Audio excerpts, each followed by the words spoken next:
Morning, everyone. I look like a mess because I went to a wedding last night and I have a vlog for that. I just don't have it done yet. But today is another Saturday. Ano ba plans namin? Wala kaming plans today. Dapat nandito yung parents ko actually. Pero nagkasakit sila so hindi sila natuloy. And right now, dito kami natutulog sa living room kasi mainit masyado at saka nandito na yung aircon right there.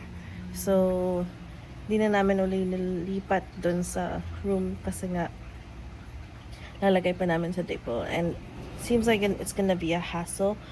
Kat just finished showering but Kat has an appointment today sa what is it? Blood works? Life labs for blood work, right? Yeah. Kasi nagpa-check up siya last week? Last Monday? Last Monday for her period. Kasi it seems like her period is not stopping and how long has it been? 3 months? 2.5 months na siyang my period. Like constantly. And so, nagpa-check up siya and now we have to go get some blood work done before she can take the medicine that was prescribed for her. Yeah, and then after that, I think we're gonna eat kasi nga hindi pa kami kumakain since last night. Kasi kailangan mag-fast ni Kat. Actually, we don't know if Kat needs to fast, but we just did it anyways. Yeah, so that's all that we have planned, I think, for today. I'm gonna get ready now because Kat's appointment is at 12 ba? 12:15? 12:10 and it's 11:15 right now, so it's in an hour. It's about 20 minutes away from here, so we're gonna leave pretty soon, so I'll also just get ready. So, papunta na pala tayo ngayon sa Life Labs. Actually, yung appointment ko, 12:10. Pero mukhang malilate kami. Tingin mo malilate? Ah, okay. Oh, makakaya pala namin. So, siguro pagkadating namin, si Kim na lang maghanap ng parking and then bababa na ako para diretso. So, ayun. And then after, baka maghanap kami ng kakainan. Depende kung saan kasi hindi pa kami kumakain. So yeah.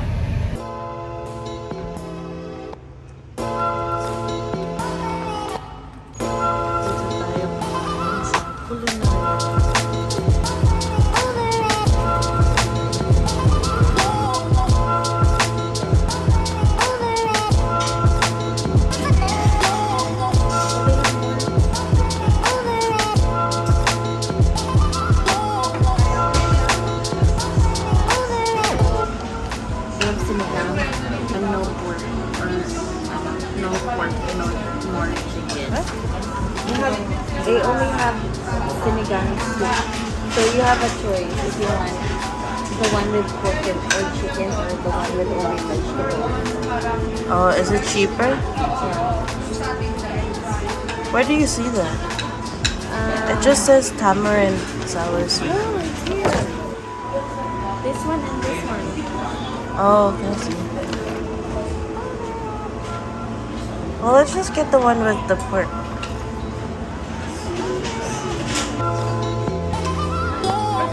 They cover it like this.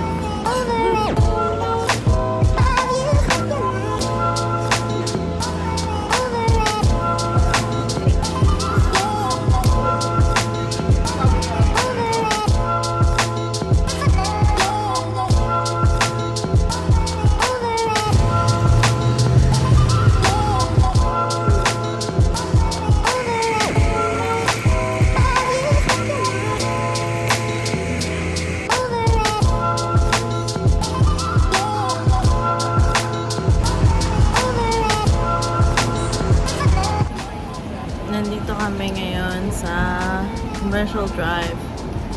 kind of our first time here walking around, and there's so many things to look at. Dami palang stores dito. And hindi namin napuntahan to. Yeah. Yung pinuntahan namin kanina na kulinarya nandito din. And then lahat ng shops dito parang like sustainable and no, like local, yeah, organic. It's nice. And then ang daming mga restaurants na magaganda. There's also this restaurant called Lunch Lady that I want to try. So we're gonna go back.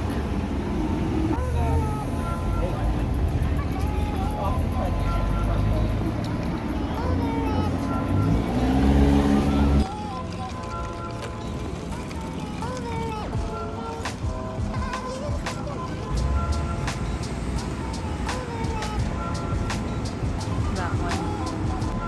And then there's like a little market over here. We're gonna go there later. Ito yung maganda sa Vancouver. The trees. It's so big. And wow. Trees are so nice.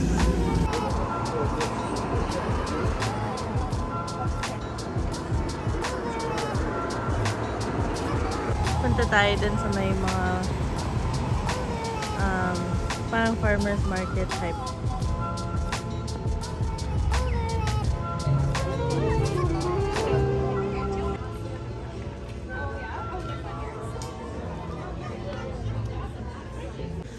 Ito pala, bago to this year kasi last year during the heat wave, maraming namatay and nag-heat stroke. Yeah, so now meron namang they provide meron cooling mga centers. cooling centers before din last year, but it wasn't parang hindi marami dito.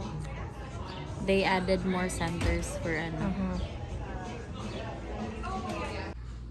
Ito na yun.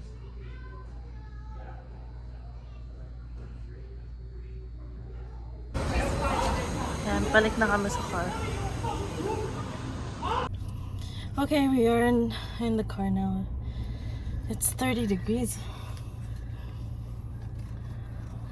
Ay, grabe naman, ang putla ko naman dyan. So kanina, I don't know kung na-video ko yun. May nang attack! may nang-attack na isang lalaki sa isang matandang lalaki. Pero feeling ko pareho silang homeless and pagkakilala na sila kasi unbothered yung matanda. Hindi naman siya yung parang, hala, what happened to me? Hindi yung after parang, I will find you! I will! Oo. Yung ganon, yung parang, ikaw, okay. bahala ka, maghintay ka. Parang ganon. But anyways, it's so hot. Marami kaming nabili. Let me do a haul right now. Habang nagpapalamig kami ng kotse. first one, Palo Santo. Magkano to? it's $15. $15. Alam mo, may mas mura. The Yung- 14? Hindi 15, pero naka-bundle siya. Nakita ko yun sa harap. Oo. It's not as Yeah. good as Oh, ito. Ito pala yung Palo Santo. Ang ginagawa ni Kat dito sa Palo Santo, pinapa-apoy niya and then siya ng bad spirits. Naghahabol siya ng bad spirits. Tapos, And then, we also got sa mga Air hindi freshener. nakakaalam pala, meron air freshener. sorry, meron din kami mga ganito sa bahay, sage, and then mga incense, kasi Mahilig kami sa mga things na binoburn. May incense kami and kasi kami, well, hanggang ngayon naman, yung parang phase namin ng good vibes, energy, crystals, churva, like all of alignment that. ng chakra, True, like checking your stars, if they're aligned, and all of that stuff. And then, so hanggang ngayon, gusto pa rin namin na bumibili ng mga ganito. And like, matagal siyang naglalast naman. Yeah. So, and yung last time na binili mo, diba, like Last $20? year And it only came with 3 or 4? 4. Ito, okay na to, $15 tapos marami siya. And, I think This is a sustainable company. Ewan ko, yung doon local company siya eh. So, And then we have this air freshener that seems excessive because it's $12. But I think this is also a sustainable brand and it was made sustainably. may open. Ay, It's right here. Oh. Ito siya. And then iahang lang namin siya. Ang flavor niya is amber and moss. amber and moss. And then ito yung company niya. It's called P.F. Candle Company. It's cute. PF, yeah, PF candle. Yeah. Cute. And then the last one, is this the last one? Yeah. The last one that we bought is this one. And this is just a paper towel na reusable. So we're gonna try it. This was $6. And meron siyang pack, but it was 30 something. 30 something. So because we're not sure yet, try muna natin to. And apparently you just put this in the dishwasher pag lalaban mo na, or like if you're done with it, or you just dry it. And then it goes back to the original Ganito. shape. It's pretty hard. Parang siyang cardboard. But yeah. Let's try. Cool Let's stuff. see. Also sustainable. Sure ba, anyway. Yeah, kasi we're trying to we're trying to Lessen our footprints. Yeah, also last year we Put this, tried I will put this. we tried to practice parang engaging more on sustainable products and sustainable practices. Pero Start kami sa mga cleaning products sa bahay. Now, actually, we still use the product that we bought last year. That's in the start namin. Ano yan? Yung Myers? Yeah, oo.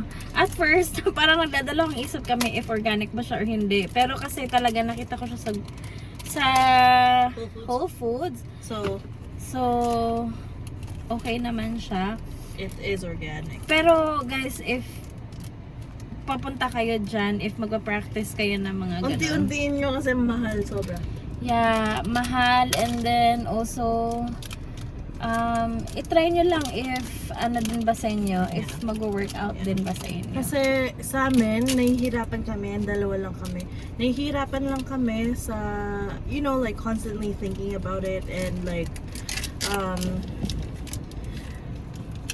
the money. Because it is really expensive. Super expensive guys talaga. Pero if like for the long run, kung unti-unti parang mag-switch na kayo sa organic and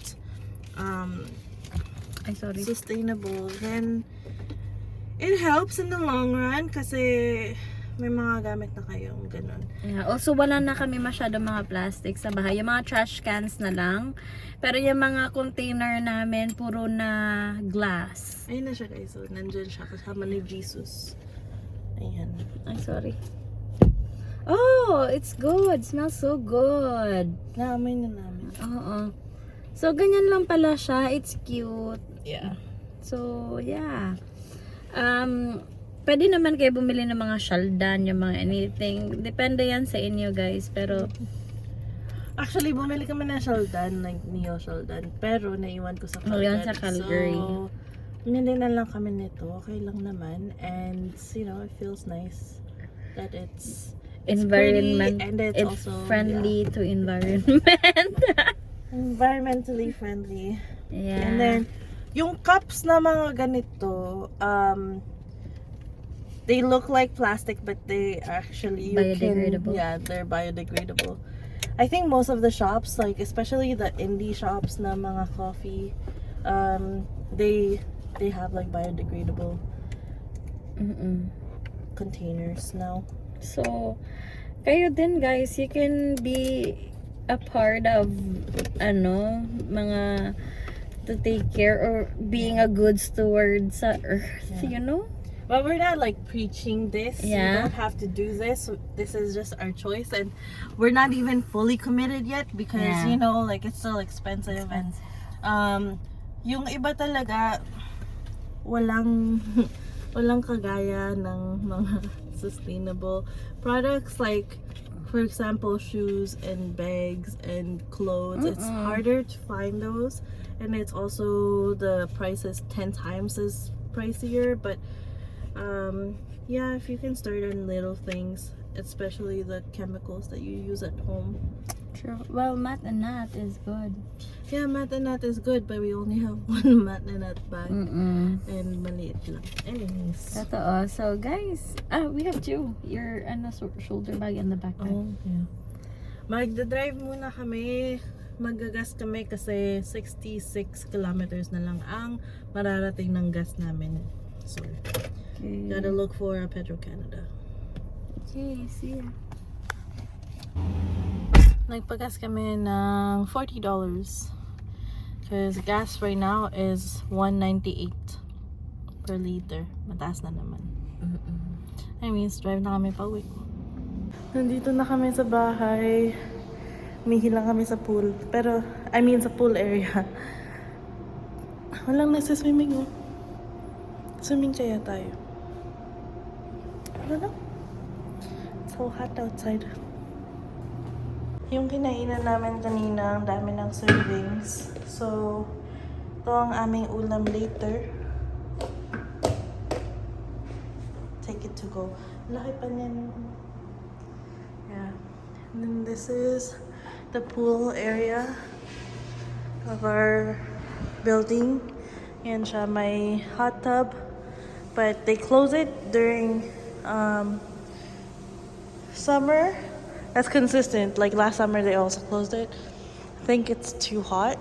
And then there's just a lap pool, and that's it. There are showers here because you have to shower before you go into the pool. And then it's overlooking the park that is included in this building. Pero it's a small park lang. And then may pa-fountains din siya sa labas. I'll take you dito. And then yan. I think the deepest is 5 feet. Yeah. Ayun ang sikat. So, we're gonna go up. Okay guys, it is now, notice na, 8:16. Hindi na kami nakapag-vlog kasi wala naman kaming ginawa. Natulog lang kami. Yun lang. No? Natulog. Nagpahinga. Nagpahinga. Tapos nag-order din kami ng milk tea. So, hindi na talaga kami nakalabas pa ngayong araw na to. Masama din pakaramdam. Masama yung pakaramdam ni Kat. Parang pagod siya or something. Nanood kami ng mga shows. I think merong... Tapos nakatulog. I think merong factor na Mainit? Malamig? mainit, tapos ilang months na akong dinudugo, tapos wala akong iron intake, so siguro kaya nagtitrigger yung migraines ko kasi walang circulation ng dugo. But anyways, yung sa appointment niya, kanina ang bilis ni Kat sa appointment niya kasi nagpa-schedule na siya, tapos may mga ibang nagpunta doon ng walang schedule, and then they have to wait 2 hours, di 2 ba? hours kasi walk-in. Yeah. So, gaya ng kunento namin, lahat dito halos by appointment na, especially nung nagsakasasagan ng COVID, kasi nga mas mainam na mag-set ng appointment para ma-lessen or ma-minimize yung contact with other people. Direct contact or whatsoever. True. So, ngayon, parang minaigi na nila na nag-work naman pala yung pag-set ng appointment. So, yung iba, nag-walk-in sila, matagal yung waiting kasi syempre, mas nauna na-cater yung pag-appointment. So, ang bilis lang kanina, yung appointment Mga ko was 15 minutes. Oo, 12:10. Dumating ako siguro mga 12:05, mga ganon. Tinawag ako, chinek lang yung papers ko, chinek yung requisition ng medical or yung kailangan ipalab. And then, pinaupo ako saglit. Akala ko matatagalan kasi sabi ko kay Kim, ay hindi nakapasok kasi si Kim kasi naghanap siya ng parking. Akala ko matatagalan pa ako kasi yun nga, ang daming tao. But then, umupo lang ako siguro ng mga 3 minutes. Tapos, tinawag na ako. Nag-ano lang naman random blood sample. And then, ano pa ba yun? Iron deficiency test, thyroid, whatsoever. Kung ano-ano pa yung mga test. So, hinunan ako ng 3 vials ng dugo. And pasalamat na din ako kasi yung kumuha ng dugo sa akin, Magaling. nakita niya agad nung tinanong ko if tama ba yung blood na ano. In fairness naman sa kanya, nakuha niya agad yung veins ko, yung ugat ko kasi minsan nag-shrink yung mga ugat ko. True. Yung akin din actually, mahirap hanapin since forever. Parang, but I learned na pag hindi prominent yung mga veins mo, it means na you need to drink more water. Water, yes, that's right. So, hindi naman kayo hindi naman restricted ang water sa pag fast. So, just keep drinking kung ayaw nyong magpasa-pasa dun sa ano. Kasi last time nagpasa ako ng malaki sa ang tagal din nawala ng pasa ni Kim. Yeah. Yun. Kasi parang napasok niya na pero hinanap niya pa. Yung parang hinila ng onte. Or parang, yeah. Yung parang gaganon tapos. But, masakit yun. Na-trauma it was yung okay. I don't really feel pain. So, Uy, totoo yun. Kahit pa sampahin nyo si Kim. true. Like, you can punch me and I'll be like, oh. Pero, and then also, I can, control my, pag nangingiliti, I can, stop laughing or choose not for it to be ticklish. I don't know. It's just something. Totoo. Iniwasan ko lang talaga na ngayon na sana hindi masyadong low yung iron ko kasi Feeling ko low ang iron. kasi sa Philippines hindi niya na itanong blood transfusion na po tayo, naabunuhan na po tayo ng dugo. So sana wala lang, sana yung ano lang. Ako naman donate na ako ng blood dito. Twice na. No, first time nahimatay ako dun sa sa blood donation place. Tapos yung second time with my company ngayon. Pero okay naman ang lahat. And then I think we're going to be doing another one sometime soon. And then if we do, I'll vlog that one. Gusto ko sana pero nung nag-screening sabi, kasi guys, Kailangan, nakakatulong. nung nag-screening sabi, okay, stay in here kasi we're Ikaw gonna ang donate kailangan. blood to you. Kasi nakakapag-rejuvenate yan ng dugo. Nakakatulong talaga pag pag Yeah, pero ang nag-donate hirap, ng dugo. ang hirap sa akin na parang maging back to normal after that. Parang nasa-stuck ako sa super pagod ako for like 2 months, ganyan. And then, Ang drain ng katawan mo. Pero tingnan niyo naman, cheeky ang cheeks, rosy cheeks. Anyways, we are gonna just stop this. Kasi Kakain gabi na na naman, kakain kami. Maybe we'll do something else. Probably not because it's nighttime. But we're gonna chill, siguro lang. Kasi sa And mag-e-edit ako para tuloy-tuloy naman ang vlogs. Kasi last week wala, like, 2 lang ata yung vlogs na Totoo. nalabas. Hindi naman kami busy. Wala lang talaga kaming na-film na maayos. Kaya hindi namin nalalabas. True. So maraming salamat pa rin ulit sa lahat ng mga nag-subscribe at bagong subscribers namin. Kung may mga questions pa din kayo or may mga gusto kayo malaman sa Let Buhay us Vancouver, know. let us know. Also, our Facebook page is Buhay Vancouver. I'm pretty sure it's searchable. I don't have Facebook that is all cat. So, feeling ko yun lang naman yung nandun na Buhay Vancouver Kimcat.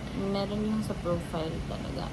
Wag niyong piliin yung Kimcat Yung profile, piliin nyo yung page or whatever. Yung Kimcat, It doesn't matter with Kimcat us. Buhay Basta Vancouver. Kim Cat Buhay, Buhay, Vancouver Vancouver ang pipiliin nyo. Pero yeah, dun kayo pwede mag-message if you want it to be more personal or not personal, pero yung hindi nakikita ng iba. Oo, yung ayaw niya. Oo. Yeah, but yes, please don't forget to subscribe pa din sa True. channel Please namin. subscribe. Like I saw the analytics and lots of people aren't subscribed, but that's okay. But like I mean, if you want to, you know, okay lang naman din. Parang anyways, yeah, yun lang. Thank you so much guys for watching. Mag-ingat kayo lagi. Bye!